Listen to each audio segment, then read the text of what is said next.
this time that if anything should happen to him, he wished me to take charge of his estate, and gave me a key to a compartment in the safe which stood in his study, telling me I would find his will there and some personal instructions which he had me pledge myself to carry out with absolute fidelity. After I had retired for the night, I have seen him from my window, standing in the moonlight on the brink of the bluff overlooking the Hudson, with his arms stretched out to the heavens as though in appeal. I thought at the time that he was praying, although I never understood that he was in the strict sense of the term a religious man. Several months after I returned home from my last visit, the 1st of March, 1886, I think, I received a telegram from him asking me to come to him at once.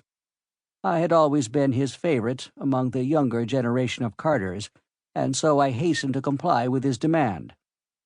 I arrived at the little station, about a mile from his grounds, on the morning of March 4th, 1886, and when I asked the liveryman to drive me out to Captain Carter's, he replied that if I was a friend of the captain's, he had some very bad news for me. The captain had been found dead shortly after daylight that very morning, by the watchman attached to an adjoining property. For some reason, this news did not surprise me, but I hurried out to his place as quickly as possible, so that I could take charge of the body and of his affairs.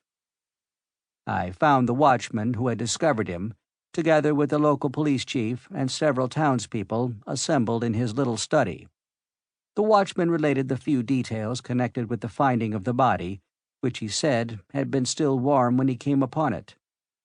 It lay, he said, stretched full length in the snow with the arms outstretched above the head, toward the edge of the bluff, and when he showed me the spot, it flashed upon me that it was the identical one where I had seen him on those other nights, with his arms raised in supplication to the skies. There were no marks of violence on the body, and with the aid of a local physician, the coroner's jury quickly reached a decision of death from heart failure.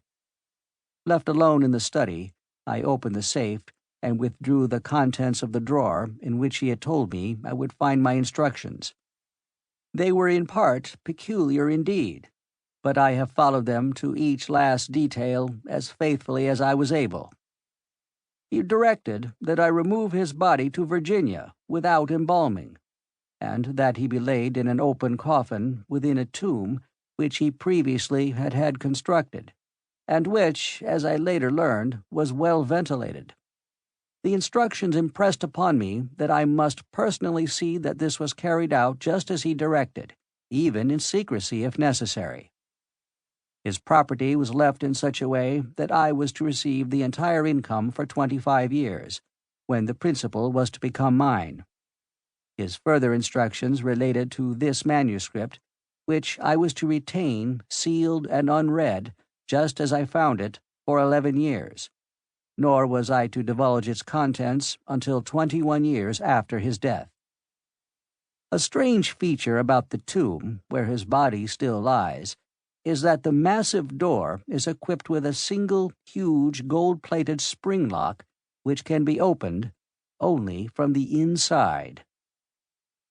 Yours very sincerely, Edgar Rice Burroughs. End of foreword.